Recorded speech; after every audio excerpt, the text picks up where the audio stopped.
పారిపోయేటప్పుడు అర్జునుడి యొక్క పతాకం వంక చూస్తూ పారిపోయారు.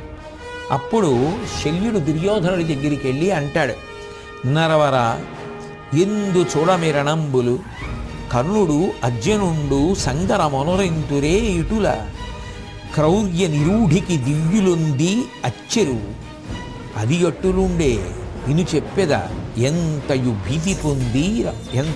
భీతి పొందిరా హరియు నరుండు కర్ణువడి.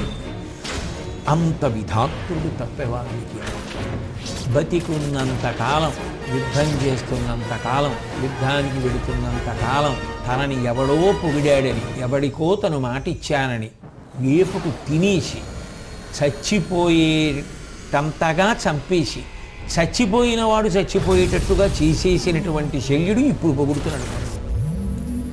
ఇంత ప్రమాదకరమైన వ్యక్తిత్వాలతో